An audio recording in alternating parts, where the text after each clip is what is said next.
Warm welcome and thanks for turning up. Excellent. Very nice. What I want to do is I want to achieve three things today and hopefully transmit as much knowledge to you as possible so there's no confusion. I want to talk about the galactic alignment, what exactly that is. I want to also go through a story, the most amazing story that has ever been told. That there is the sun and all of the constellations of the heavens. All of them. That's the ecliptic. You see this sine wave? That's the journey that the sun makes backwards through the 12 signs of the zodiac. And as it goes backwards, comes to the age of Pisces where we are. Pisces is over here, Aries, Taurus. But the sun, that's the ecliptic. In other words, that's the passage of the sun, and this is the galactic equator. Okay? So this story that the sun journeys and takes every day, he does all of that. So our roof in the heavens every day goes around once, that away. Every year it goes once, that away. But every 25,920 years, being the official figure for precession of the equinoxes, it goes backward. So we derive from this three cycles that are fundamental to the storytelling of the gospel. This is the one and only gospel that exists. The Vedas come from here. This is the Vedas. There are 4 Vedas, are they not? 1, 2, 3, 4. It's the 4 seasons. There are 4 Gospels, are there not? There are 4, but there are 1. There's 1. And so we're going to learn about this. And as we go through the 12 signs of the zodiac, I'm going to show you that there are also in the deacons, which mean, these are 30-degree slots, by the way. And in those, there are deacons, which mean 10-degree slots. Right? So there are 36 of them. Well, there are 36 extra zodiacal signs. And together with the 12 signs of the zodiac, they make up the 48 that the great astrologer of the 2nd century Ptolemy recorded as 48 constellations in the sky. So when you look up, there are 48 very prominent and important constellations which make part of this storytelling. So not just the 12 of the ecliptic, but the 3 that are attached to every one. For instance, Aries has Cassiopeia, Cetus and Perseus in it. So that's where you find Perseus, the slayer of Medusa. That's where he dwells in the story. And Jason and his 12 voyages and the Argonauts, they begin in Aries because they're looking for the golden fleece. And Hercules begins his story in Leo because he has to slay the Numidian lion. Hercules is the sun. And Herod kills John the Baptist. That's Aquarius. Because what happens when the sun goes down, sorry about moving so far away.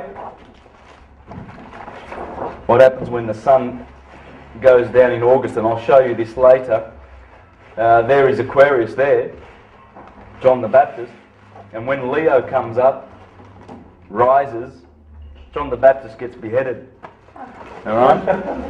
So we're going to learn that every single story in the Gospels, in the Vedas, in the Trojan Wars, all of them come from this.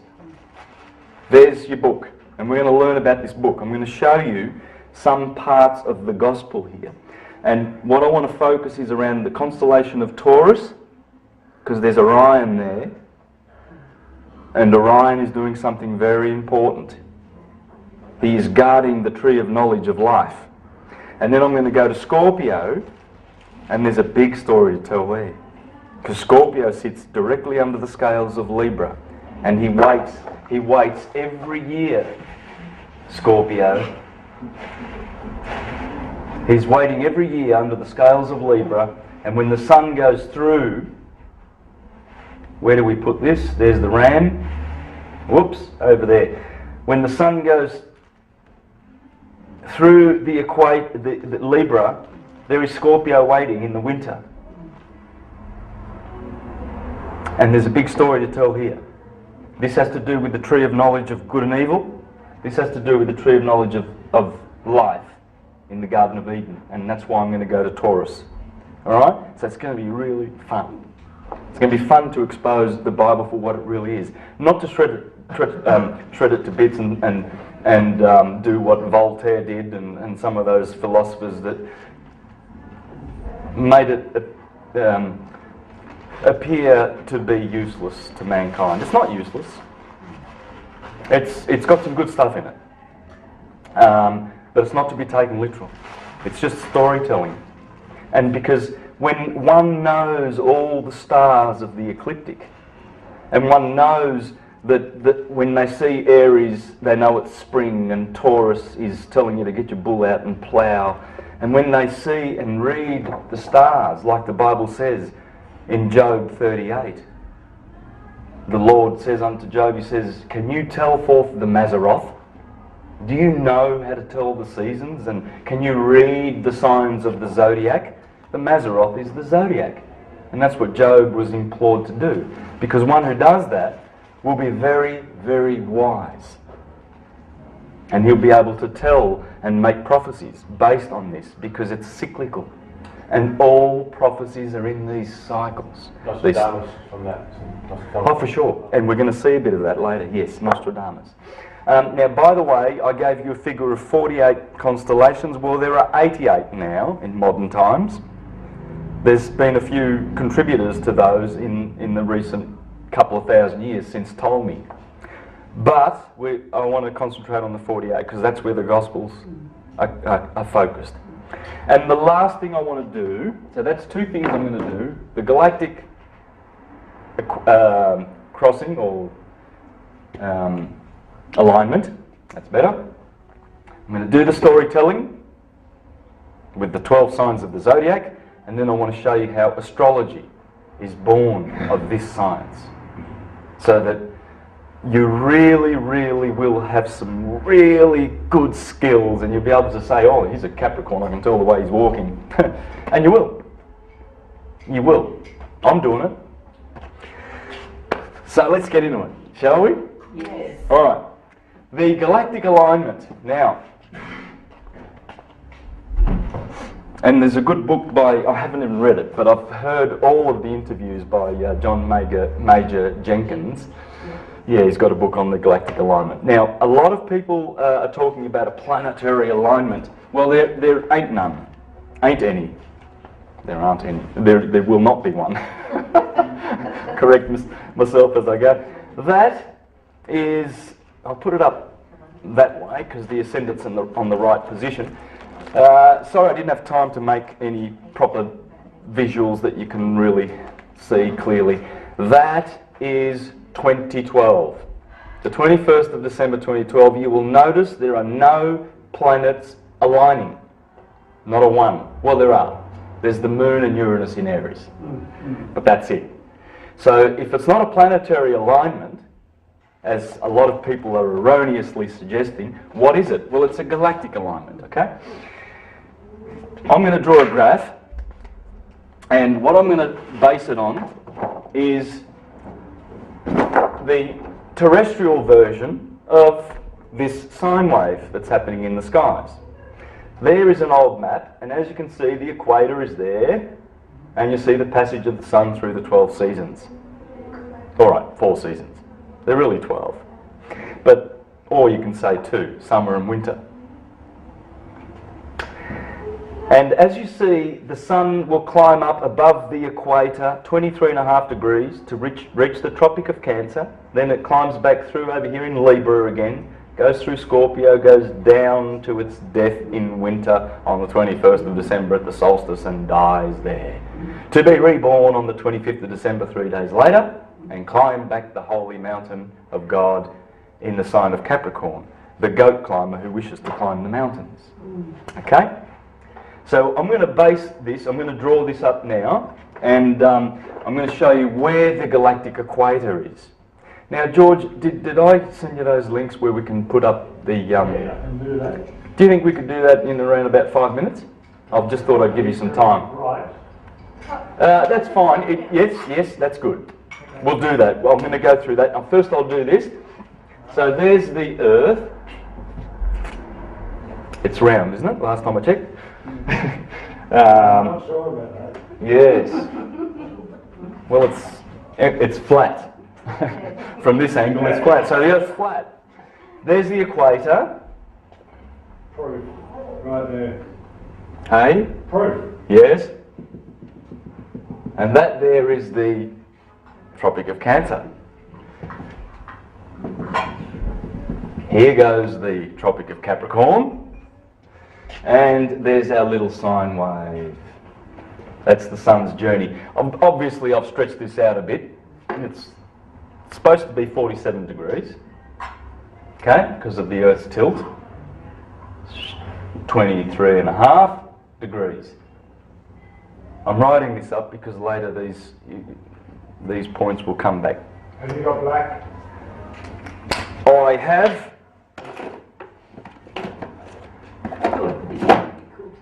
Am I going slow enough? I don't want to go too slow and I don't want to go too fast because I don't want to lose anybody. So there's the Tropic of Cancer. And on June the 21st, which is coming up now, by the way, look for a couple of things in this month. We're having 3 lunar eclipses, one on the 15th of June, next week. Very, very important. On that very day, Saturn commences to go, Saturn's been in retrograde. I've been watching it. It's physically in Virgo. They say it's in Libra because there's a 30-degree displacement of the zodiac, which I shall explain, but it's physically in Virgo, and I've watched it, and it's been going backwards, retrograding, and now it's going to start going forward, and that will happen right on cue with the eclipse. This is very profound. After the June the 25th, June the 15th this year, just a couple of weeks away, big changes, because when Saturn decides he's going to start going forward, there's a lot of stuff that happens on the Earth. So retrograde simply means to go. It means he's going backwards, or he appears to go instead of, obviously the sun, if the sun did this and then went like that during the day, we'd go, hey, the sun going retrograde, the planets are doing it. Why? I'll just explain, let me just divert a little bit to explain how simple it is to understand retrograde, because Backwards, I mean. yeah, retrograde means going backwards. So the sun, the moon, everything goes one way. It goes east-west. But we've noticed that the 5 planets from time to time do this. Right? And Ptolemy explained that as circles. He said, what they're doing, the planets, is they're going like this. And that's the retrograde, that little bit that we notice from here. The Earth does that too, doesn't it? No. No. Just those 5 visible I planets. thought that was because of the wobble of the Earth, it does that. That's precession. The wobble causes, well, it doesn't cause precession, but it's in there. I'll explain that one too, okay? Now, what is going on with retrograde is this. It's quite simple. If that is the sun, all of our planets are in elliptic orbits. So let's say there's Mars. Mars is very elliptic, and Venus is not so. Venus is a little bit more softer, right? Now, and we're sort of, let's say we're going around here too, around the sun. Well we are. And we'd be in between both of those, wouldn't we? So let's say ours is a little bit more round. Let's make it a bit round, okay? Now, so we're cruising around this way. We're going around here. And as we go around here, as Mars goes through this part of the trajectory, he will appear to be going so fast. But when Mars gets over to here, right, And it'll almost, as we go around here, it'll almost seem like he's stopping as he's going that way, because we're here and it looks like he's stopping. Right? It's like the runners around the track, right, at the Olympics. They, the track's like that, but you see, there's the tracks. This guy starts over here, this guy starts over here, this guy over here, and this guy over here. None of them have been ripped off. None of them have been handicapped. It's just that they've got to go around the curve, right? So that's what retrograde is. It's quite simple, but you can study that. Just go on Google and put in retrograde. But the thing is, when Saturn goes backwards, he withholds all his positive things. He hasn't got many positive things, but the positive things that Saturn gives us are really, really, really positive. But he gives us a lot of negative, because the astrologers say he's probably 50% of all the sicknesses and ills on the earth. And together with Mars, 90%. They are the malefics. The benefics being Jupiter and Venus, of course. Now, so when this is the solstice, this is the longest day of the year in the northern hemisphere. Over here we have the winter solstice, December the 21st. Here we have September the 21st. Here we have March 21st. Now if you know about the equinoxes and solstices, you will already have picked up that I've made a mistake with September the 21st. It's the 23rd. But I'm keeping it simple, because usually the handover day from one sign to the next is the 21st, the eve of the 21st, the 22nd. Okay? But it doesn't matter. That's good enough. Okay? Now, so what we need to do then, so this is obviously the Tropic of Cancer, so this must be, this delta 30-degree slice of the cake is Cancer. Here we have Leo. Here we have the Virgin. Let's go down this way. I'll go down this way first. Libra. Scorpio, Sag, Capricorn, Aquarius and Pisces. So I want to just fill that up here. Libra, Scorpio, Sag. This is very uneven, but I'll do this later and we'll make it much better, because I've got a lot of information to put in here. Aries, of course, Taurus and Gemini, which is the sign we're in right now. So, as the sun goes around, it crosses the Milky Way twice, right here. That's where the Milky Way crosses. Between Taurus and Gemini, and Sagittarius and Scorpio. Sagittarius's arrow and Scorpio's tail are pointing to the centre of the Milky Way galaxy. I'm going to show you those pictures right now. As I said, there's Sagittarius and there's Scorpio, and they're actually pointing.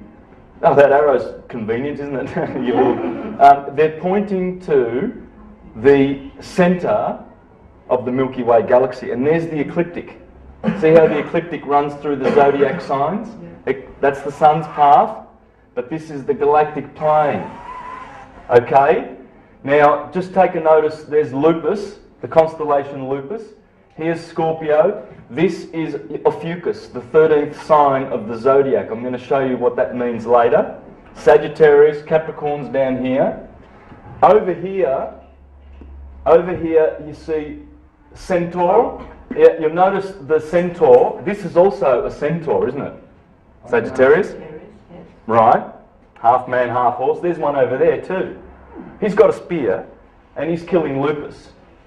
But if Lupus the wolf was not there, it would be going straight through Scorpio, and that's what Sagittarius is trying to do. He's trying to kill Scorpio, and Ophiuchus is standing on Scorpio's head in fulfillment of the prophecy in the Bible. You shall be bruised on the heel, and you shall bruise him on the head. Because Ophiuchus means serpent holder, and he's actually holding a serpent. So I'm going to show you that in a minute. And this How does the heel thing work? Ophiuchus, Yeah. which you don't see very well on this because this is what you call a star finder, isn't it? It's just an application on the internet. So it's not really pointing out very well and naming them because there he is. The name's up there. But Ophiuchus is the 13th sign. He's in there between Sagittarius and Scorpio, the famous 13th sign that we're talking about. He's a mysterious character because the Babylonians never put him in there. It was the Greeks and the Romans that put their hero in there. And he's standing on the serpent, about to kill it. And of course Sagittarius wants to kill it too, because in here is the centre of the Milky Way galaxy. And if you I'll give you the application, the computer, the website where you can go to this, and as soon as it opens to this page. Of all the heavens, it opens to this page. Because there's a lot, it goes forever, you know, it goes right around 360 degrees, but it right where the crossing is, this is the galactic crossing. This cross here, this ecliptic, along with the galactic plane, this is called the divine cross, which is in the sky. This cross here, the equinoxes and the solstices, is the mundane cross. When they intermesh on the 21st of December 2012, they make an 8-spoke wheel in the heavens that Nostradamus speaks about. The divine cross, that one, and we're lining up to it. I'll show you how. This is really nice. This is really good stuff. Okay? Now, but later on, I'm going to draw this up exactly as you see it here, and I'm going to show you that this is part of the most beautiful storytelling in the Bible that there is. It's all about the Garden of Eden and how we fell out of the Garden of Eden and we fell below the equator, the galactic equator. And then we've been looking for this galactic cross for 24,000 years. Earlier on I said 25,920. That's the Egyptian figure. That's the Western figure. In the East and other cultures, they gave it a figure of 24,000. 24 hours. It's 24,000 when corrected. 25,920 is the outer figure, uncorrected. Because as we are travelling around our binary star, Sirius, it speeds up as we get close to her in the Golden Age, and then the Silver Age as we part from her, and then the Bronze Age and the Iron Age, where things are very, very slow. And then it speeds up. And to get some very accurate information on this, I recommend to read this book by Walter Crittenden and all these scientists that are proving beyond reasonable doubt that we are in a binary with Sirius. And he explains, the figures are in here, in this book. In fact, there it is. That chart there explains that precession is speeding up. So it will reduce to 24,000 years. I'm going to use 24,000 years. Hold the chart for a second again. Chart.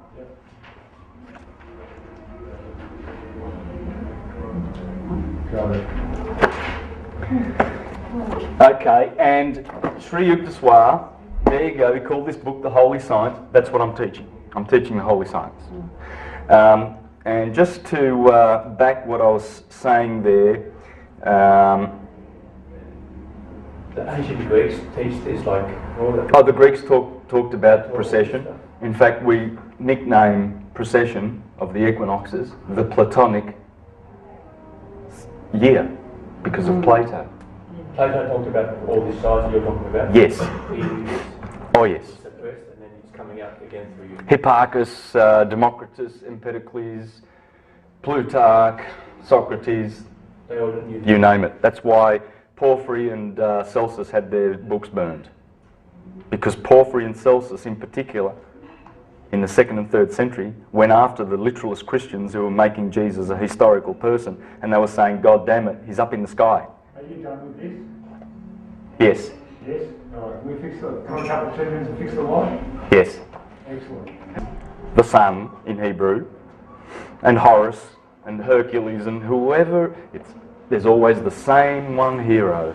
And rather than looking for historical personages, which we'll never find, we can just do what Napoleon did. He went down to France with Volney and Dupuy, and they wrote their books, and they influenced Jefferson and all the presidents, the founding fathers, about the fact that the Christian myth is just that. It's a myth, but it's a useful myth. It's a beautiful myth because it talks about how we raise our Christ within. The intention's good, that you're saying, it might be... Yeah, it is. It's just that our obtuse spiritual light, it's very dull in the Dark Ages. You can't just go around pointing and saying it's the Catholic Church's fault, and and all these institutions. They're all at fault, partly, but it's mostly because our sun is so far away from Sirius. There's no light. So we see all these holy books and we misunderstand them. We're looking for historical figures. And I'm going to show you tens and tens and tens of quotes from all the geniuses of history that will back what I'm saying. Like the founding fathers, even the doctors of the Catholic Church. All the information through Sirius is blue. That's right, Sirius is now blue, right? Well, I've got documents here from all the astrologers. I've got Aratus in the 3rd century BCE. I've got Ptolemy, Marcus Manilius. Marcus Manilius said it was blue back in his day, in Caesar Augustus's day. Before that, it was red. So it's changed. It's gone red shifted, blue shifted, which means red shifted is when the stars are moving away from each other, and blue is when they're moving towards. So Sirius is now blue. It's turned the corner. We're coming toward each other, as everything is a beautiful sexual electric magnetic dance in the universe. We've got 3 channelings here. One's blue star, the other one's blue lodge, and the other one's blue something else. Yes. And they're all connected with Sirius. Yes. Interesting. It's our sister star. There's no doubt about it. Sri Yukteswar there talks about it. He doesn't name Sirius, but he says that we go around it every 24,000 years. But what I'd like to read to you is how it affects us. And here's how it affects us when it... there's the wheel. There's the Yuga wheel. Kali Yuga, Dvapara Yuga, Treta Yuga, Satya Yuga. Golden Age. That's how the Yuga works. I've got a bigger version of this somewhere in my books, but I can show you that later. You can have a look at that. That's the cycle. But it's the cycle backwards going through the zodiac, you see. Because we're in the age of Pisces now. 2,000 years ago, Aries. 4,000 years ago, Taurus. And so that's 6,000 years of history.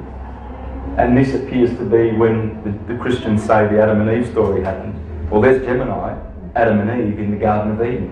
And they fell out when our equinox fell out of that sign. And the equinox is down here at Pisces. It is now right over here, about to go into Aquarius. And then we will be in the age of Aquarius. Opposite will be Leo. And guess what? Where will the solstices be? Well, they'll be here. Right in line, because the solstice has been here. If the equinoxes have travelled from this point since the time of, say, Jesus, and I'm going to explain which Jesus came 2,000 years ago. He came, but it's up in the sky. Because when Pisces comes, finally when the equinox gets to be enjoyed by the fish, at the start here, in here there's a constellation called Cephas. Cephas is the king. He's got his foot on Polaris, the pole star. And he sits in the dome of the northern stars, which is called the throne of God, because he's the king. He's on top. Cephas is on top of all of this. As you wrap the heavens up like this around, this is the northern dome, this is the southern where we are in Australia. These are the southern stars. So the Southern Cross will be somewhere here, connected to one of the 12 signs of the zodiac. So this is round, of course, it's a sphere, and up here is where Cephas is. Well, Cephas, he gets the job of putting Polaris on the throne, because in the northern stars, there's no true north. I mean, there's a true north, but there's no star occupying that spot. There are 7 stars. Over this 24,000 year backward cycle, there are 7 stars to get to sit on the throne. And when Polaris gets his chance, that's a type of Jesus, because Jesus means also the coming one. See, the sun is always coming, going, coming, going. Every year it goes down to winter, comes back for summer to give us some food. It's our saviour. And he goes away from Sirius and he goes back to the golden age to give us our light bodies back, and we go into higher dimensions.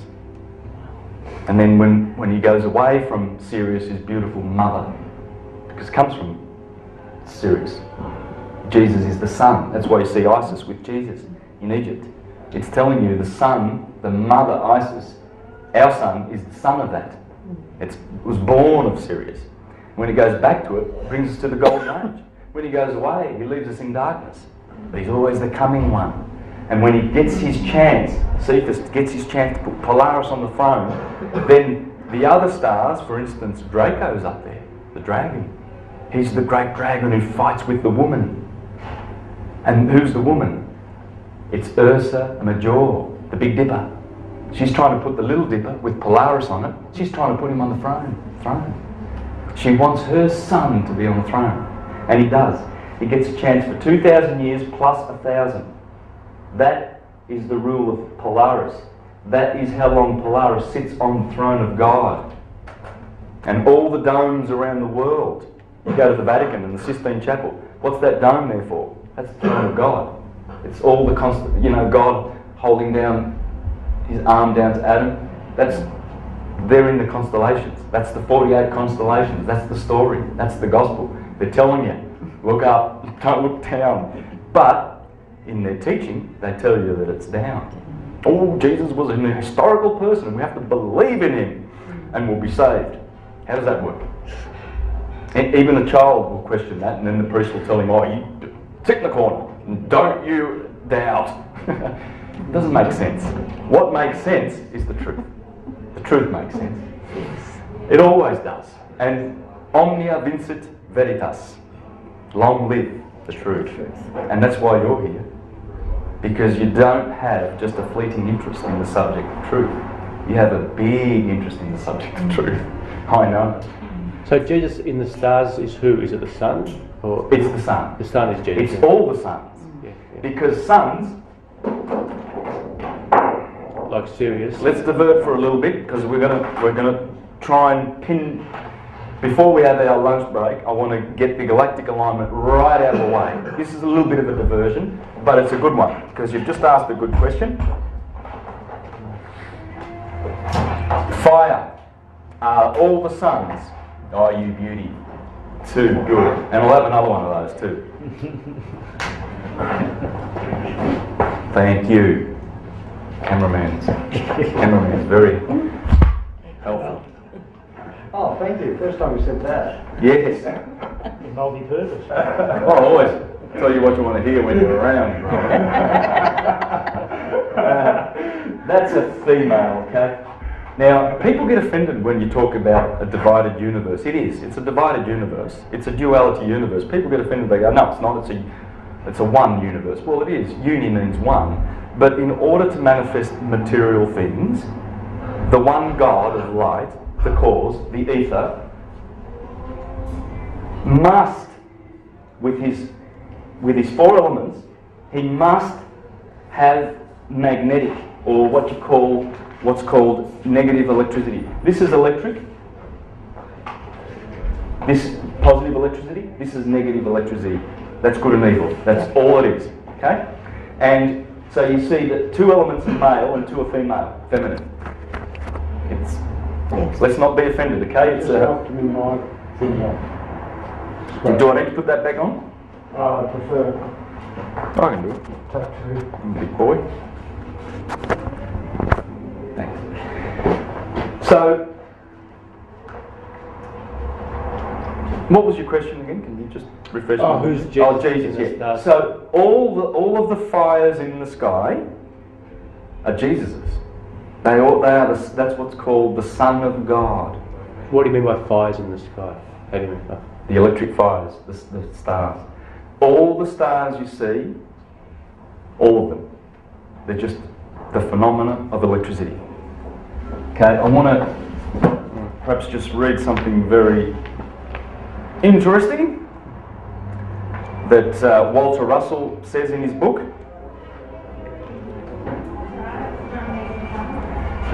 Because this guy was a genius. Like he was a contemporary of Tesla and Edison and Einstein. And this concept of the universe is that there's only electricity and magnetism out there. And the magnetism is the effect of what those suns are doing. The ether, the fires, the electricity comes from the ether. From the cause. This is the effect. Okay. Cause, effect.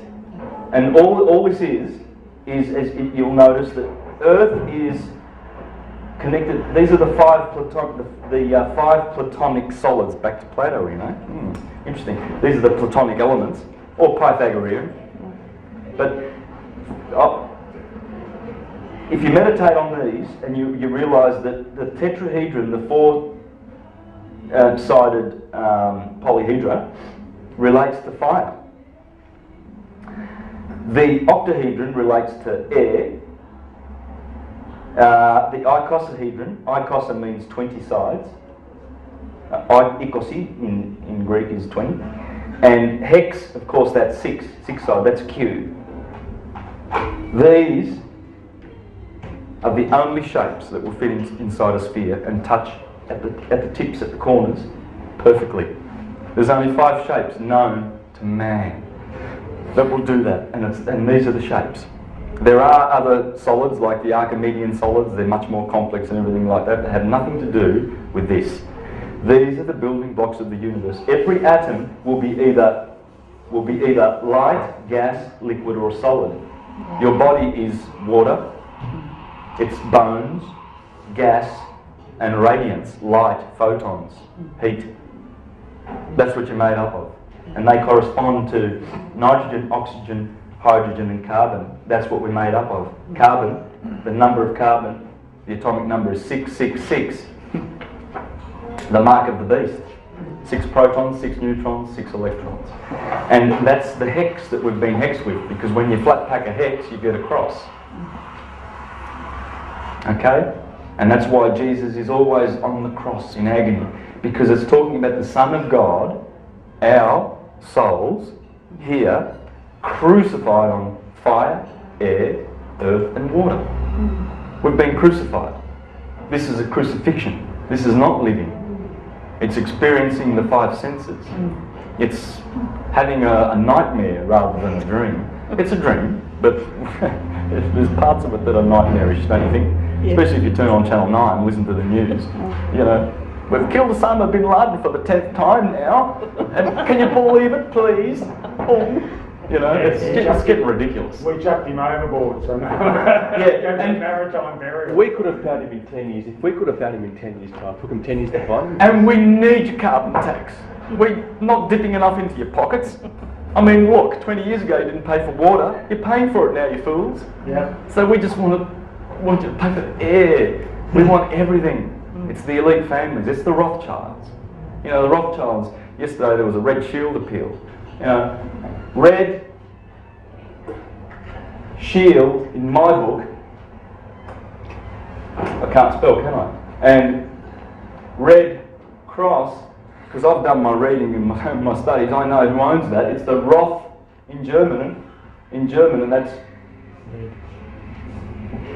Red Shield, Rothschild, the big bankers. And here's people, I saw so many people, because I was doing a street performance in the Burke Street Mall, and I saw so many people, young guys, they're walking up, $50 notes, well, there you go, Red Cross. They're doing a good job. They are. In this sick society that needs them, but one day we won't be needing charity. We'll all be rich because they won't be stealing our money. They being the Rothschilds. Oh, of course. And the star families that imperialist monotheist families of Europe, basically, who created all these fictional religions so that they could divide us and confuse us and manipulate us, basically, starting with the Julian family and the Flavians in Rome. JC is Julius Caesar. But what families were they? Those families? The Julian Empire, Julian. Nero, Tiberius, all of those clowns, and then the Flavians, Titus, Vespasian, and behind both of those families is the Piso family, and Roman Piso has kindly come out and told us that they did it to us. This is the most elite of the families. This is above the Rothschilds. This is the secretist family that all royalties and all taxes go to. They've had the emperors on Rome for 2,000 years on the throne of Rome since the Flavians. It's who's the name behind the Flavians, and he tells in this book. It's a beautiful book, and he's not the only one. There's other people who have written about this conspiracy to deceive mankind. And they've been sued for it too, the Catholic Church, for profiting from the gullibility of mankind with this supposed Jesus story. They've been sued by it?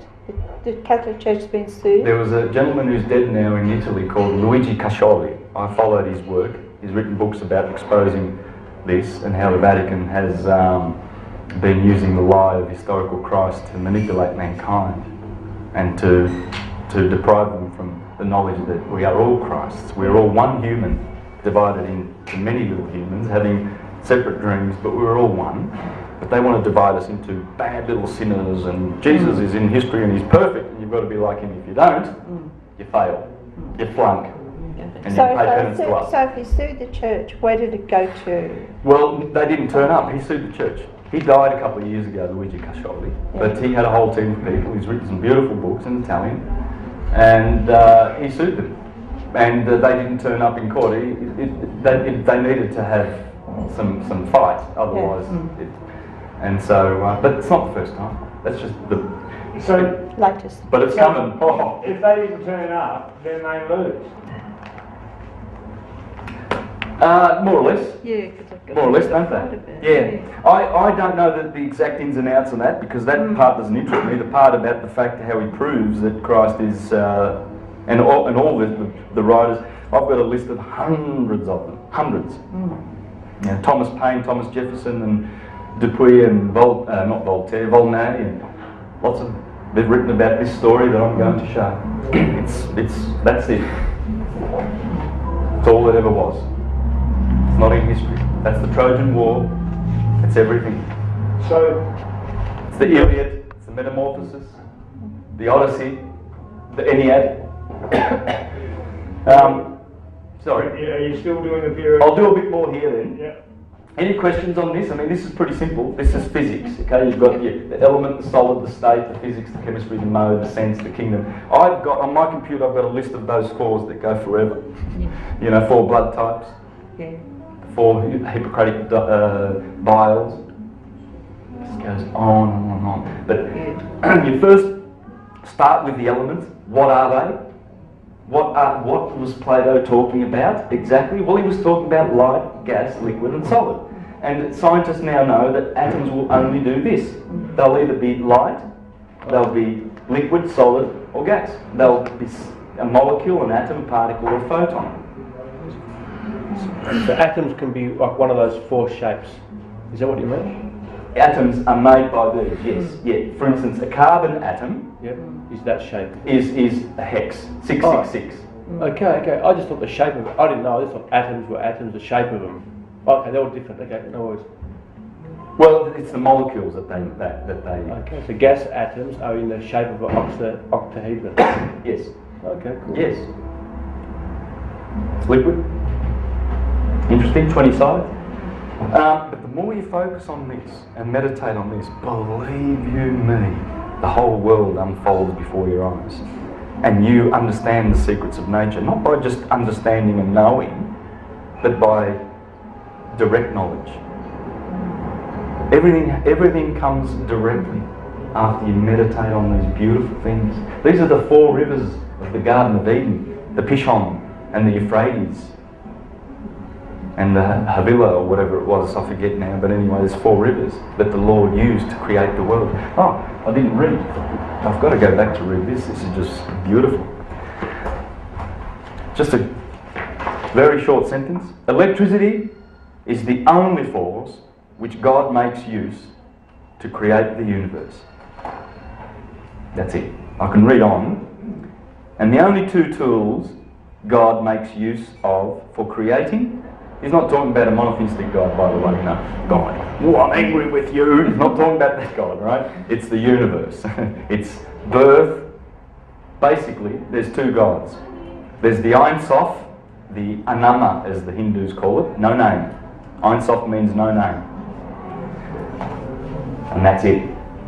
The one there that we know not about. This one we know. This is the Jesus, and below. We can know the mind of Christ, but who can know the mind of God, says the Bible. So that's the Ein Sof, the prime creator. This is the demiurge. These are the more of the tyrant gods of the Greeks, who create bodies out of what the Ein Sof has already created. He creates things out of nothing. But these guys create, it's like a builder. He's going to make a house out of trees that God made, the universe. So he's a builder, but he didn't build the wood. Didn't make the wood. This guy makes the everything, and these guys use the tools, and this is what they call Jehovah. Yod He Va He. So that's why Christians, when they say, oh, Jehovah created the world, well, partially they're right. But he is the created. And part of Jehovah is all the characters in our solar system. That's who Jehovah is. These are the heroes. They're our heroes. Because when they looked up, the ancients, they noticed the patterns, those 48 patterns, and they noticed them. They noticed them going around every day. Interesting. That means we're in a cycle. Every year, we're in another cycle. And every 24,000 years, so we're in 3 cycles here. And what they noticed, that those stars were a backdrop. Because the sun and the moon that go around, they're called the wanderers. And the 5 visible planets, they're also wandering. So they noticed that there's these 5 stars, Saturn and Jupiter and Venus and Mars, and Mercury they call them, and they're always moving against the backdrop.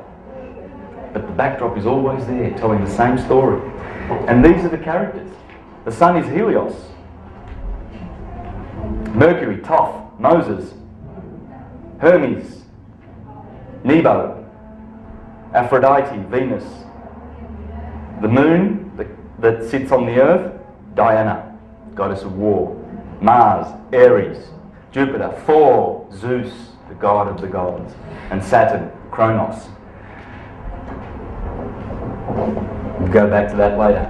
Excuse me, can I just ask? Yes. How does Vedic astrology mesh with Western astrology? Perfectly well. Has to. Same sky, same earth. That's true. Same. You'll see how as we get through. And a good question, because a lot of people feel that it's different. Even in the West, there are different systems. For instance, Firmicus Maternus, the 4th century astrologer, and this book must be read if you want to understand astrology. This is brilliant.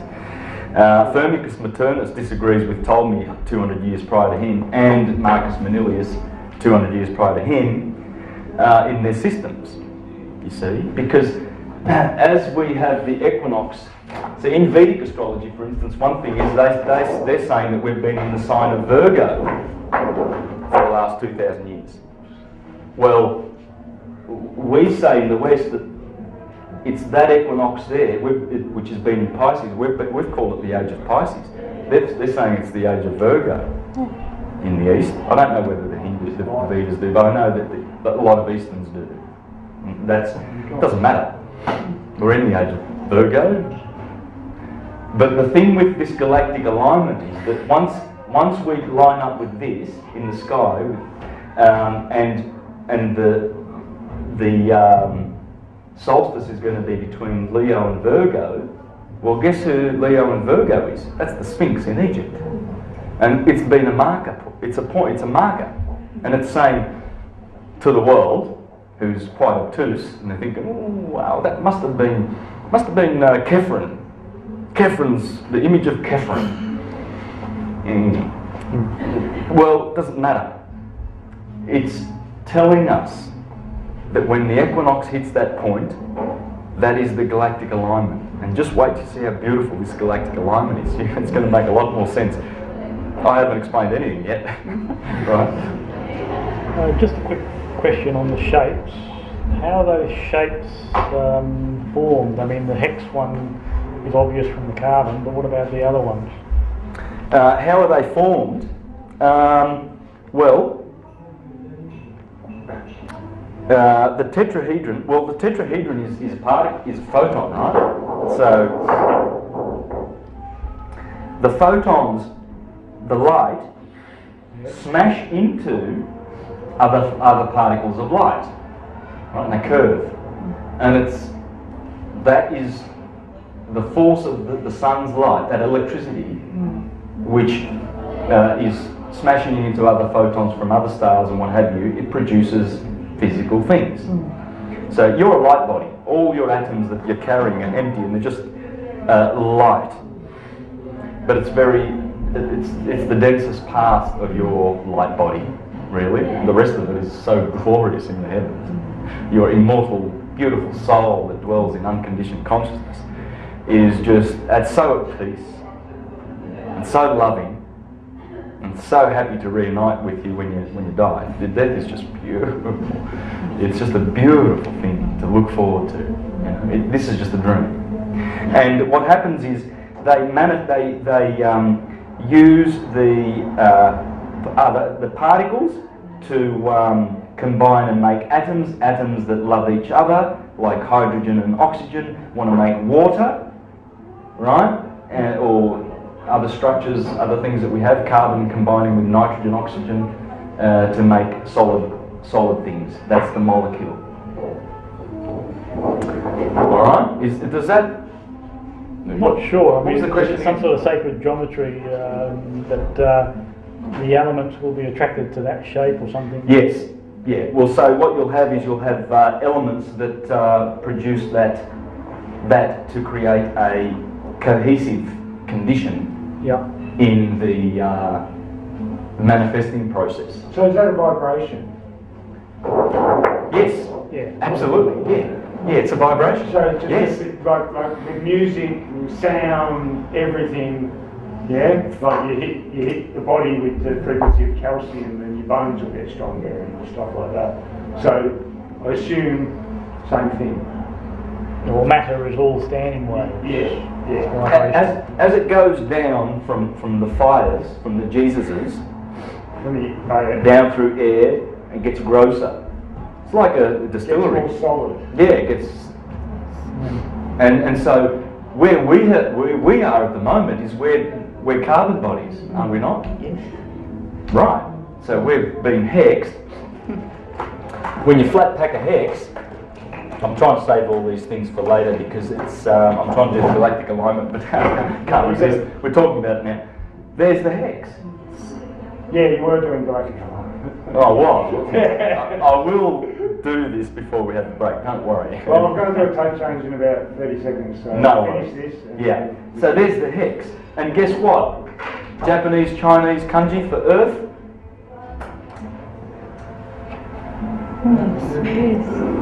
That's the ground, and there's your fire, earth. By the way, this is male and this is feminine, is it not? We learnt that. So you've got earth over here, water over here, because they're both on the bottom. They're feminine, they're magnetic.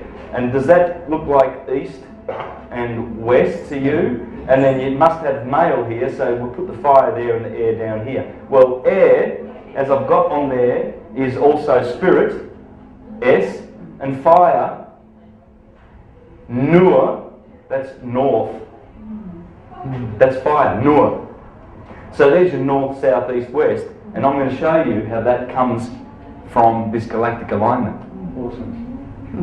Okay. See, in the golden age, we knew a lot more about who the ether is, because we were capable. And that's what Sri Yukteswar was saying. What was Pseudo's surname? Santos? Pseudo-Dionysus. Dionysus. Dionysius. Okay, we on? Okay. So this is what he says about this beautiful 24,000 year cycle that we live in. When the autumnal equinox was at the first point of Aries, the sun began to move away from the point of its orbit nearest to the grand centre, toward the point farthest from it. That's when the equinox was in Aries. That's when the golden age happens. Aries is the start. Aries is the golden one. You'll see how important Aries is. It's the start of everything.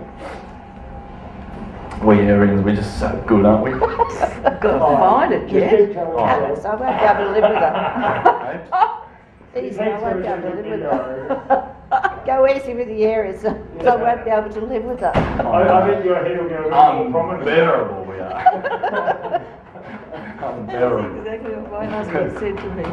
Nobody could live with you except him, and then the bastard died and left me. And the reason is, he's still with you. The reason is because Aries rules the head. Yeah. The sun is in the head. Everywhere else, if you're a Virgo, the sun's in your belly. You've got fire in the belly. Whatever you are, Pisces, the sun's in your feet. That's the head, that's the feet. And these are all the parts of the body. So that's why Arians are sometimes unmarried, because their heads are so prominent to them, you know, and what they're thinking is so important to them. I am, they say. And that's the motto of Arians. What about Sagittarians? Sagittarians, they're the happiest. They've got Jupiter, Jove, they're jovial. And I'm going to show you pictures of them and show you how they are. Alright, so we're rolling now, aren't we still going? Alright, now, so we're going to go back to this, but first, I wonder whether I've explained that bit. Now we're doing the galactic alignment. Yes, galactic alignment. So, what happens is, as our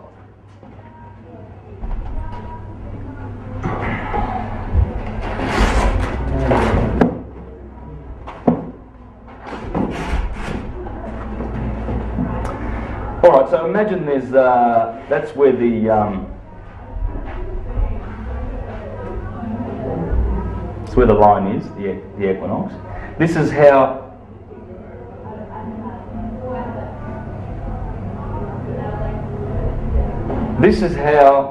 the zodiac stands. It does not move from this position. It starts at Aries, cardinal fire. Cardinal is birth, growth, decay. Start, middle, finish. So, cardinal fire, remember the fire is at the top, right next to the ether? It's got to be the start. Corresponds to 6 o'clock in the morning, 12, it's a 24-hour clock, right? That's where the sun rises. Sun sets over here in Libra. Midnight. 6, 12, 6, 12. Spring, summer, autumn, winter. But notice something, those cardinal points, they are only cardinal points. They are the start of the seasons. The midsummer is here. The midwinter is here. And that's the mid in Taurus. Notice the fixed signs. The middle of the seasons are in the fixed. Midsummer is here. If you're in the northern hemisphere. In the northern hemisphere, yes. By the way, just please relocate yourself to the northern hemisphere. Alright, it's all opposite here in the south, but you've got to stay with the story, because the story was told there before it ever was. The Aboriginals have got their version, and it works down here too. It all works. But what I'm doing is I'm just doing it in relation to that, because as we will see, these are the signs of the summer and the life. This is good, this is evil. These signs are the signs of evil. Right? Not qualitative evil, it's just electricity and magnetism. That's all it is. Okay? Now, so as I said before, the cardinal point is not in Aries anymore, it's in Pisces. So 2,000 years ago it was here, when Polaris sat on the throne. And it's been travelling down here for the last 2,000 years, all through the age of Pisces. The sign of the cross, that's the cross, by the way. And as Marcus Aurelius said, watch those mutable signs, because they are doubled. 2 fish, 2 twins, Mercury, the hermaphrodite, 2 natures, Sagittarius. So you see, the cardinal points are important because they sit on the cardinal points. The fixed points are also important because they sit in the midst of the season. And they're your cross-quarter days. That's all your cross-quarter days. Cross-quarter days being the 8-spoked wheel on Earth.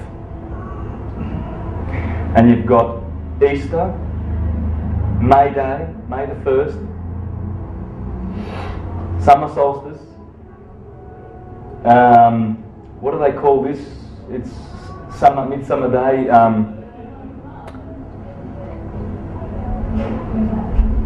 Lamas, loaf mass, which comes from loaf mass, because they cook breads, those loaves, like the hot cross buns at Easter. Why do we have hot cross buns at Easter?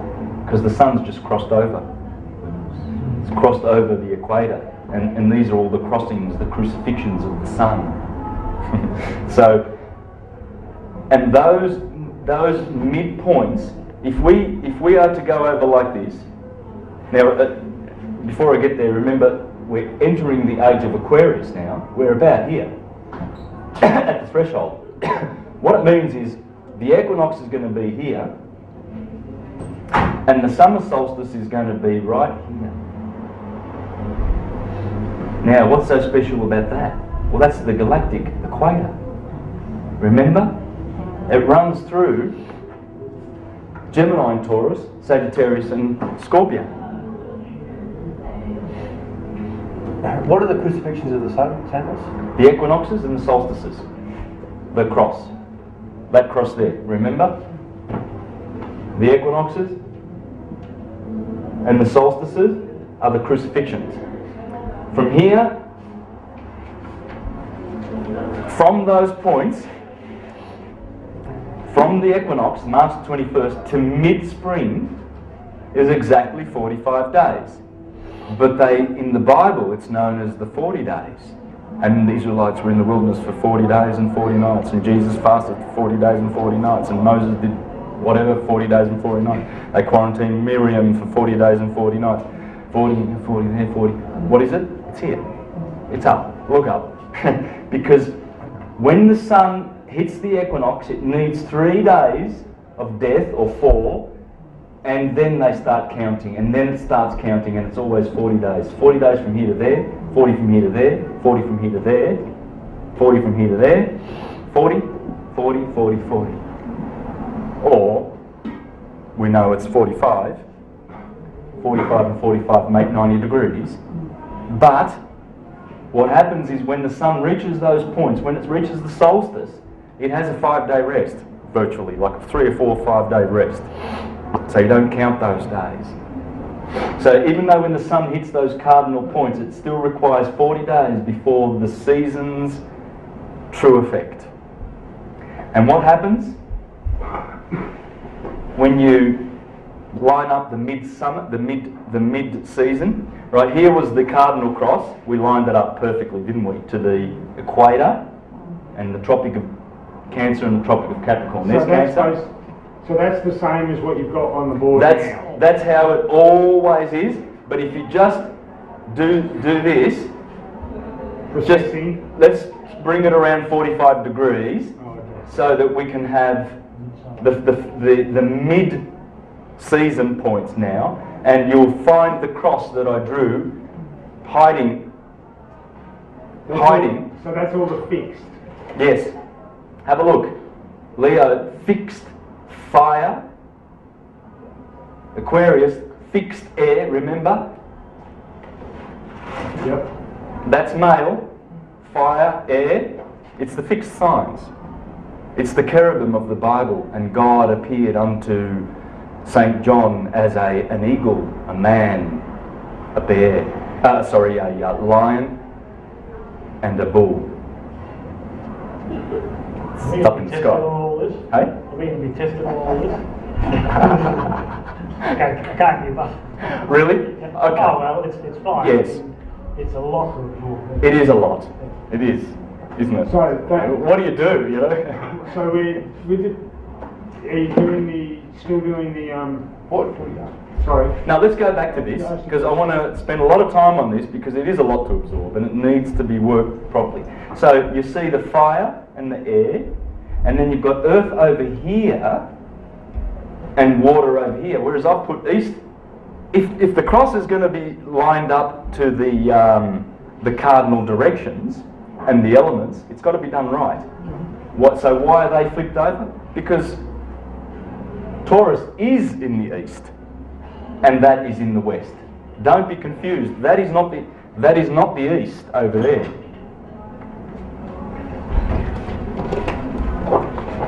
Because we are going around the sun anti-clockwise,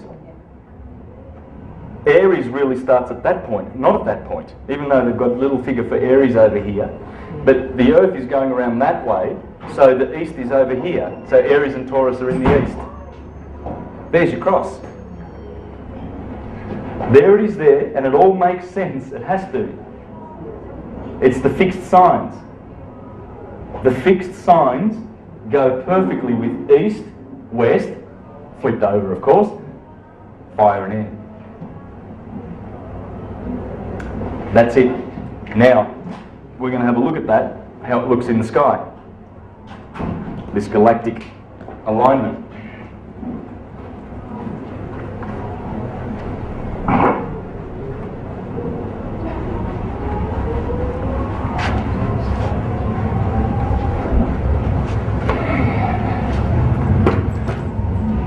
Now, in the next 3 months, it'll be the best time to see Scorpio. It's beautiful. Look east tonight about 8 o'clock. You see it coming up over the mountains, down on the mountains. You see Scorpio. It's clear. It's the only constellation that looks like what it is. All the other 88, you can see the patterns, and they look more or less. Big Dipper, you know, Orion. He's got his belt and he's fighting Taurus, and Taurus has got a V shape. It's a beautiful V shape. You can see that, and then there's 2 stars there. That's an Aldebaran is here. The eye of the bull, it's red. So that looks like a bull, but nothing looks like Scorpio. Nothing. It's magnificent. It looks like a scorpion in the sky. And people don't even stop to pay attention. And the beautiful photons that are coming from those lights, from those stars, those beautiful lights up in the sky, have been travelling for millions of years, hoping to end up in one of your eyelids, pupils, your eye pupil, eyelids, hoping to land on that pupil to enlighten you. And you know, how many people look up these days? Is that how we All get the stuff fired? pretty busy. That's how we get fired, by looking at it. Yes. That's important, all this knowledge, application-wise. Man, raise your eyes to the stars, because the animals can't. Only our consciousness can begin to comprehend what the stars are. We are stars. We call our children youngsters, because they're young stars. Bigger as gold. You get a gold star if you do your homework properly, Johnny. It's all about gold. It's all about sun and the star. Look up. Become a Jesus. Become a Christ. Become an ascended master. A rishi. A Sufi. A philosopher. A lover of wisdom. Because philosophy is where the truth is. It's not in theology. It can't be.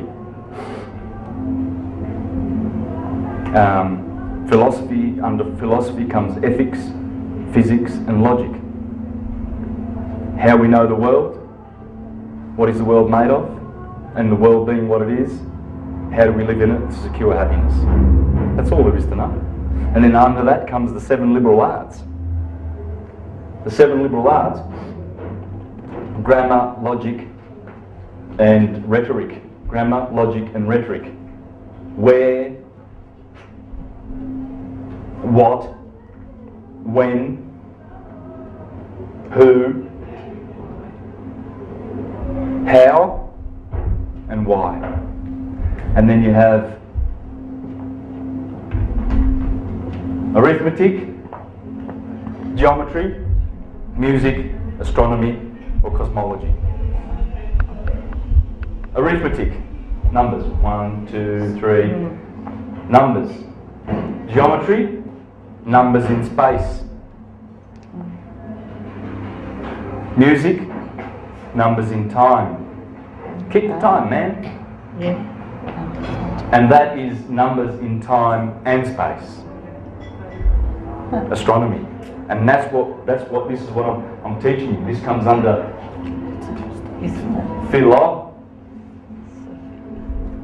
philosophy, which means love, Phil. Sophia, it's feminine, isn't it? Sophia, she's the goddess of wisdom. Theology, Theos, he's a boy. We're going to teach you about patriarchy and authority and young brother, we're going to make you a ministerial servant in the congregation. You can reach out, and you're showing a lot of potential, young brother, and then you'll be an elder one day, and then you'll be, and that's what they do. They see the young smart ones, in the schools, and the Catholics recruit them. So before that Pope came and changed the whole education system to memorisation, this is how we used to learn through philosophy. This is the mother of all wisdom. That's wisdom. Sophia, the Muslim church have Sufis, don't they? It's Sufism, it's not Muslim. Muhammad was a Sufi.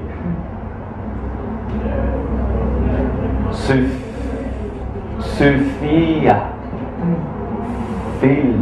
Sophia. The Sufis. It's wisdom. Wisdom, it's the right brain, the sixth sense. The boys are stuck in 5 senses, the male side. It demands, the brain which dwelleth in darkness, demands that the 5 senses feed it information all the time. What does it feel like? Brain? Solid. What does it smell like? And it's a tyrant. And it always gets fooled. It gets information. It's like when you're in a dark room and you bump into something. Oh my God, it's a monster. So you run over here and you're scared of a monster, right? And then someone turns the light on. Oh, it's just a fan. Oh, for goodness sakes. So that's what our mind is doing. And these people are in the mind. And they tell you what to believe. And they give you ignorance, superstition and fear. Don't ask questions, get in the back. How dare you doubt?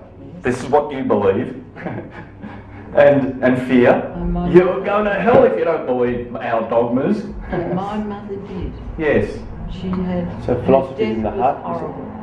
Well, let me finish, you'll see. She thought she was going to die. Yes. Oh, you know how many people have perished? They have dissolved their light bodies in guilt. She did. My mother, my God, she's getting better because she's getting into this. Look, my mum. And I've pulled her out of the Jehovah's Witness organisation, the whole family. Well, my mother went back from, she read a few of my books and then she gave up.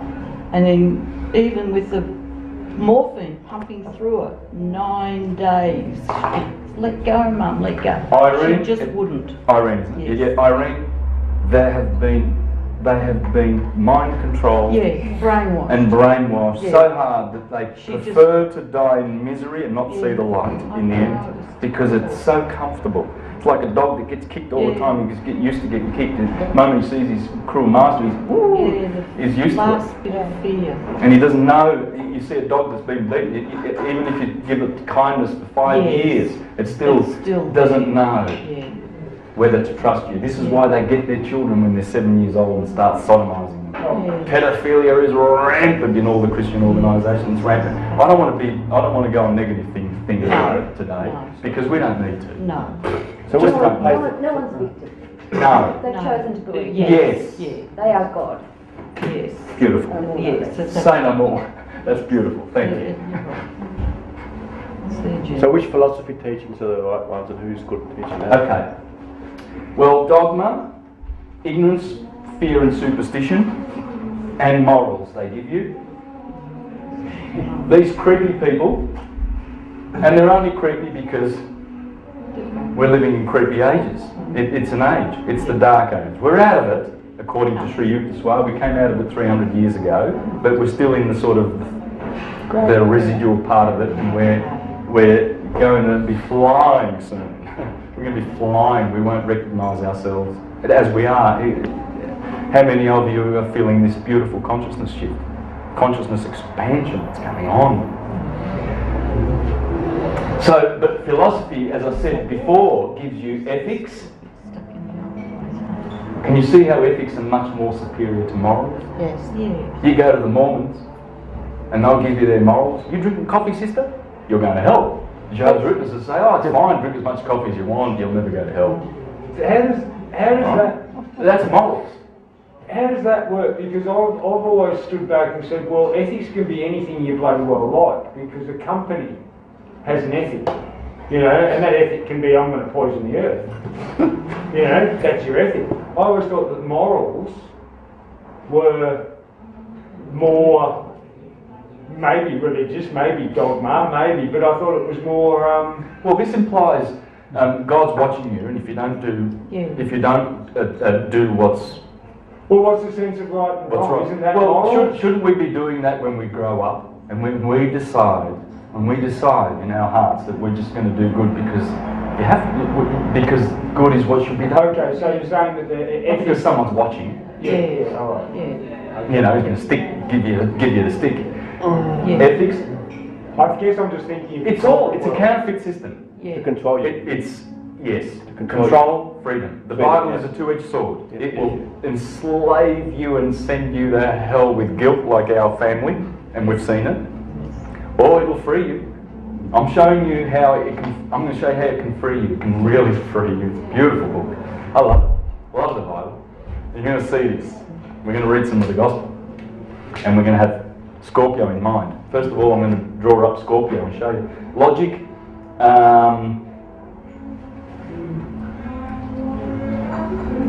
Physics.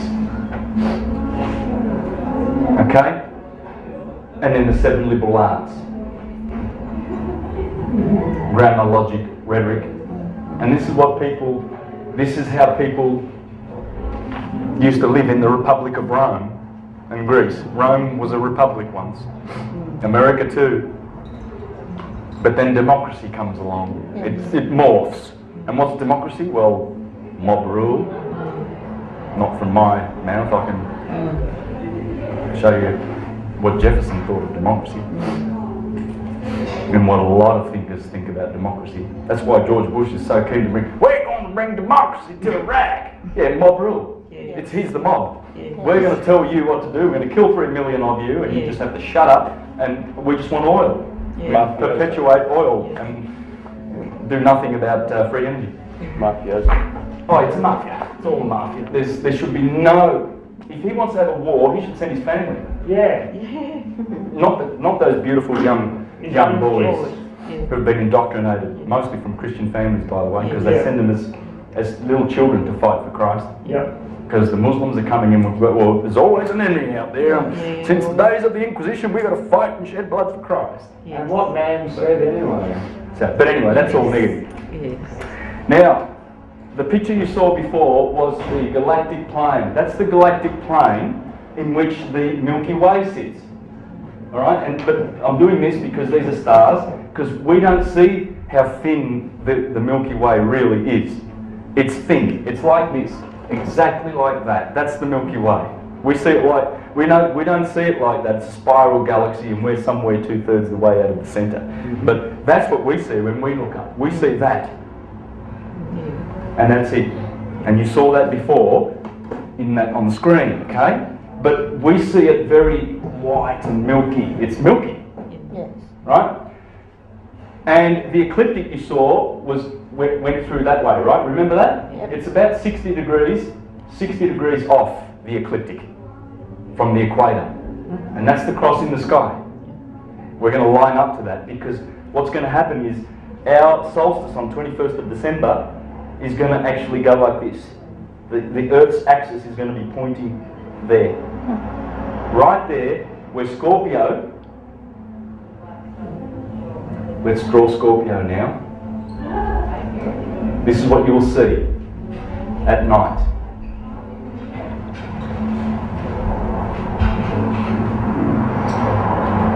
And there's like a little triangle at the end, that's his stinger. And that's his tail, like a question mark. And right here is one of the 4 red stars of the sky, Antares. There's only 4 red stars, okay? That's one of them. Tua in Taurus, the Eye of the Bull, and Betelgeuse in Orion. The other red star here, on this side, is in Virgo, and that's called Arcturus, the brightest red star, or brightest star, full stop, in the northern hemisphere. We've got Sirius in the southern hemisphere. We've got all the brightest stars. The 3 brightest are in the southern hemisphere. But that Arcturus, the other red star, in Virgo, in Bootes, that's the other. They're the 4 red stars. That talks to you when you look at it at night. My brother-in-law's a Scorpio. He said the other night, I saw Scorpio. I was looking at it, and he goes, that was talking to me. It's beautiful. The red light that comes from that star is just magnificent. I would look at it, and I would receive some of those photons willingly. But that's what you see when you look up. It's glorious. It's the Phoenix. That's the Phoenix. And below is Sagittarius.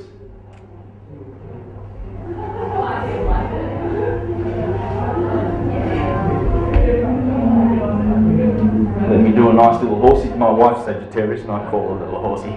She's so happy. And here,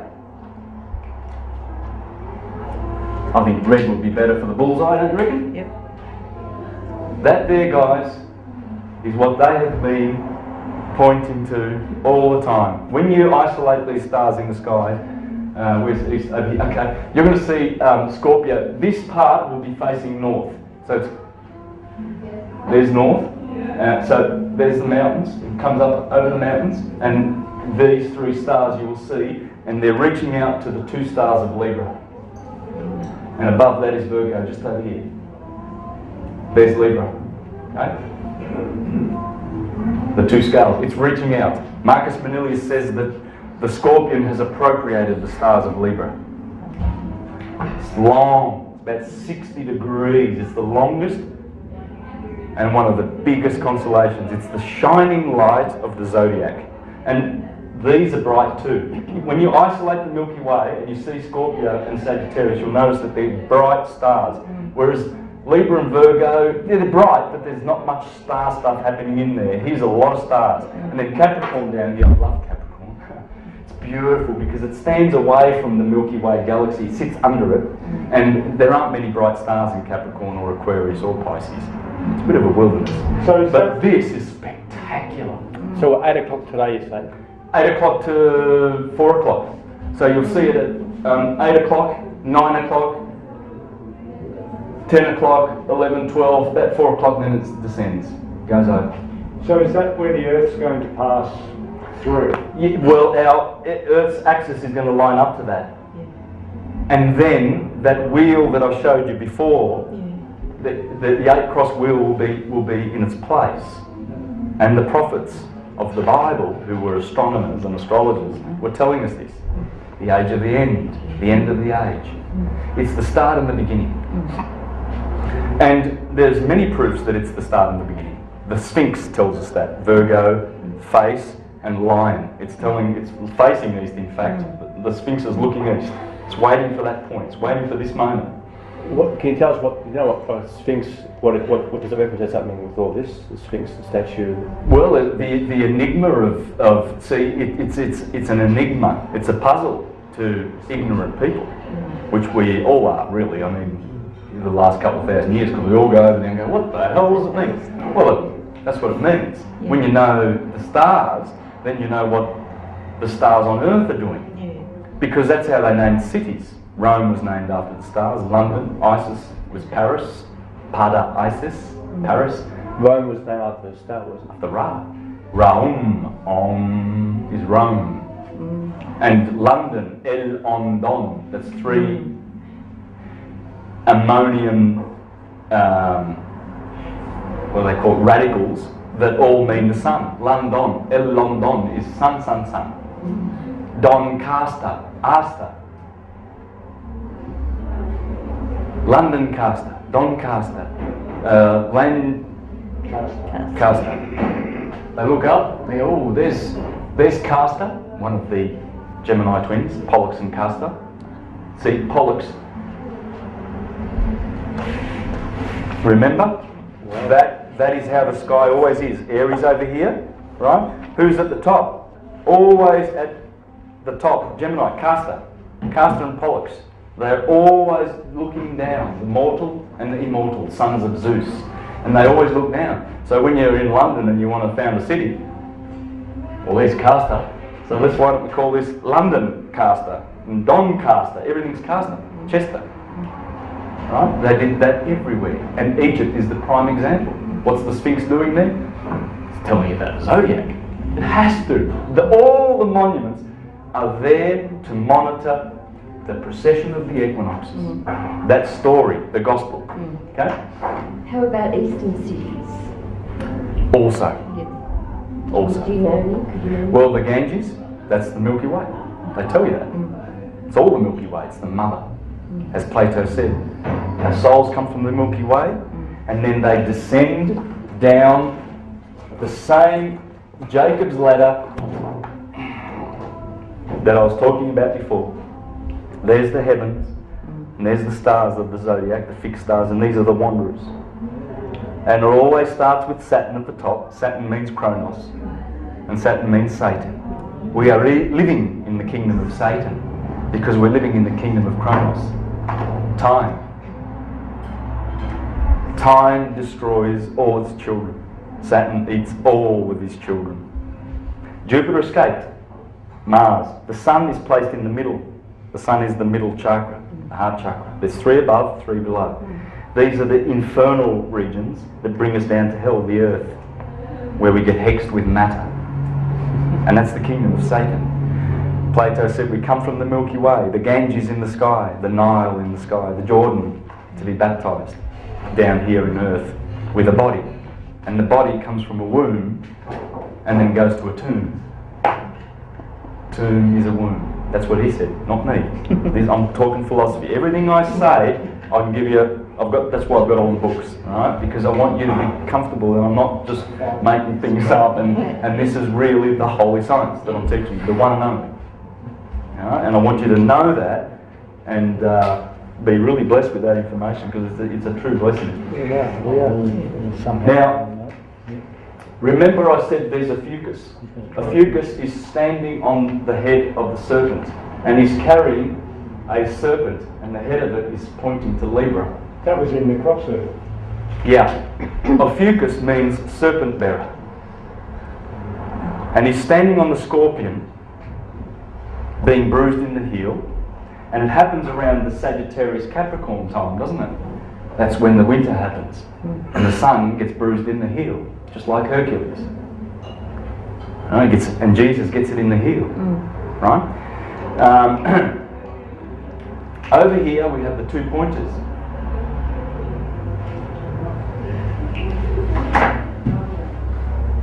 And they appear to be pointing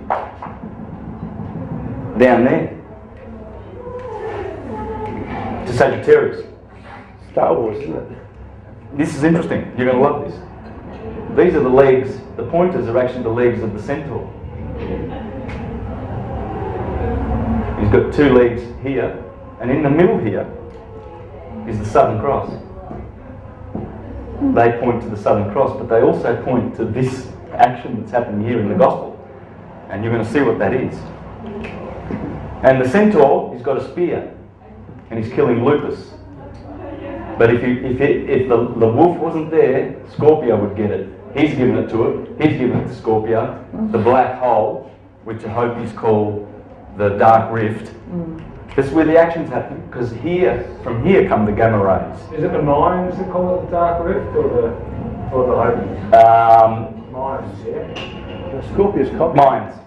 Scorpio's copying it. Like it's a war going on here. There's 3 against 1. This is the red dragon that persecutes the Lamb. The Lamb is Orion, because Scorpio is opposite Taurus. This is the sign, these two signs are the signs that the Bible says the sign that is spoken against.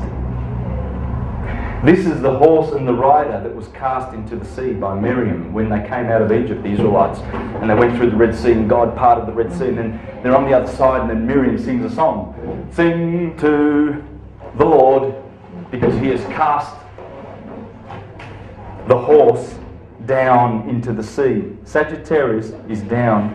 This is everything below the equator is called the Red Sea. This is green, photosynthesis, summer. The leaves turn red here, and the sun is passing through the Red Sea. The horse and its rider have been cast into the Red Sea. And that's what Miriam is singing about. It's all about the stars. And these are the signs that were cast into the Red Sea, because these are the signs, the infernal signs. When the sun passes through November and December, and then January Capricorn, you know that these signs, it's winter.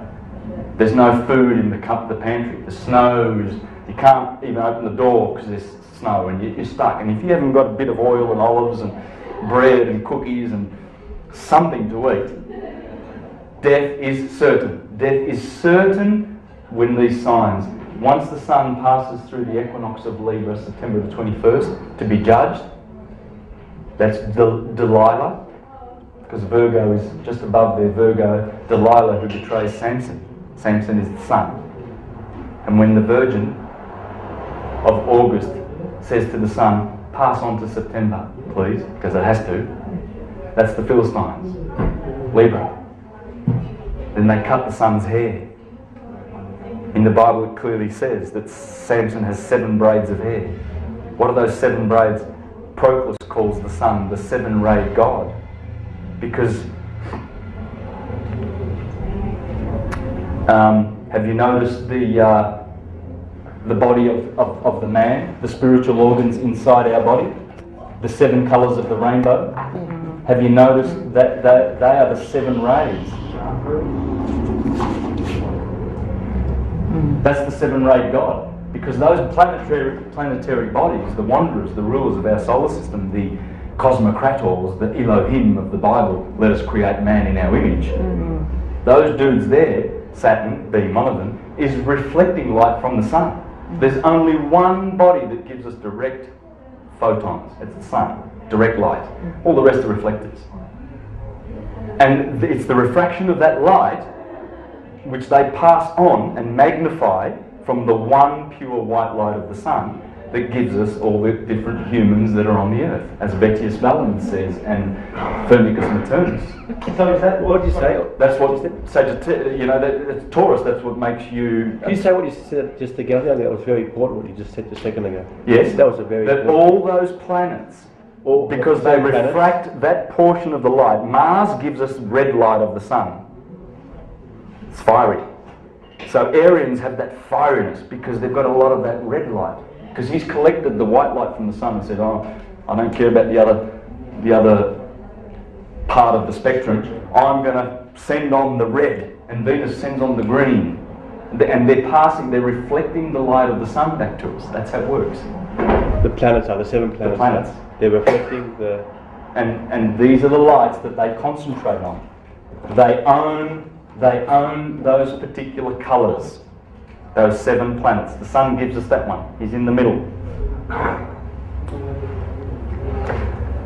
Right? So that's exactly, with the galactic alignment, we're actually getting aligned with the gravity of the black hole, correct? Oh, yes, that's exactly right. So once the North Pole, because the North Pole is pointing to this, because they'll have their winter on December the 21st next year, 2012, in the Northern Hemisphere. So obviously the Northern Pole must be pointing there. It's winter. It's pointing away from the sun. It's pointing to here.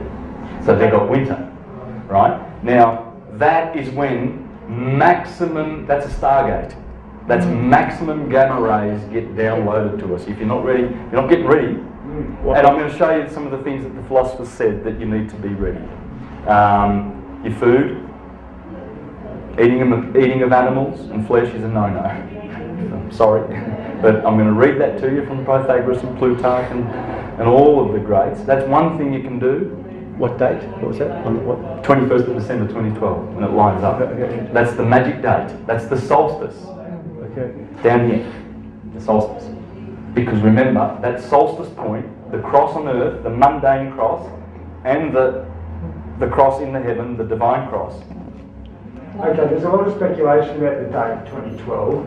This astrological cycle, you know, time moves a little bit, it's 365 and a quarter days, etc., in a year. So 2012, this date we've all come up with, 12th of December, whatever, December 2012, this astrological zodiac lineup chart and this that all lines up with that date. Yes. The cross, the ecliptic that runs through here, remember I put that there? Mm-hmm. The ecliptic, that's the sun. The sun's going through Libra, it goes through Virgo. It goes that way because our solar system is 60 degrees that way inclined toward the galactic plane. Yes. It doesn't rotate on the same plane. That's all it is. So that it causes a cross in the sky. And by the way, that day there every year is November the 22nd, the day they killed JFK. November the 22nd is the only day, and May the 22nd, opposite in Taurus, the only days that the sun actually goes through the equator. So that happens every And that's why it's so important, because that is the day. It has to be aligned to that. Yeah. So how often do we go through the galactic plane? Every 24,000 years at this junction. Okay. Every 12,000 years also. So this is the sine wave. Could you draw us as it The sine wave above would be here. It'd go like this. Oh, So okay. that would continue and go like So that. it's very large sine And it wave. crosses over here in Gemini and Taurus. Yeah. So the Milky Way, but we don't see Gemini and Taurus now. We're going to wait 6 months. Gemini and Taurus are over there now. But for now, for the next 3 months, check out Scorpio, it's beautiful. And you see this, the phoenix coming up out of all this. And here, it looks like, the Milky Way actually looks like a serpent. Just check out that website, or any website, go to and get a Google image of the centre of the Milky Way galaxy, and you will see this. You will see Wow. that's the serpent eating its tail. That's the Ouroboros. When the ladies with their rings and the serpent eating the tail, and the Jews with their Ouroboros and the Leviathan, and all of those stories about the serpent eating its tail. That is it. It's a rainbow serpent. Pretty powerful stuff. It's the serpent in the sky. So Because that's- the Milky Way is the feathered serpent. Yes. Viracocha. So that's It's couple. Is that the black space in the Milky Way? Because It's black. Actually, it's very luminous around it. around it. We see, but it's actually it's a dark. Yeah, black. okay, because the black space in Indigenous, that's old man Emu, right? The Indigenous fellows will say, look up into the sky and you'll see old man Emu, and he's got his neck spread out, and you know, that's. But, so if we're on a slightly different angle, I can see how that could be interpreted into this. Go and have a look. Just be careful with Scorpio though when you see it coming over. It's not facing on the board. It's those three stars are actually pointing north in the northern direction toward the northern skies. So just I can't turn the board around, right? So to show you that, but remember that. Now this guy, the Centaur and the Centaur, they're all aiming. And the pointers are all aiming to this. Now, do you remember in the book of Genesis where the serpent tempted the woman? Yes. The apple. And then they ate from the knowledge of the tree of good and evil. Yes. Well, people, that scary story. They ate the fruit of the tree of good and evil. Yes. The equinoxes are called trees, pillars, brothers, twins, Jacob and Esau.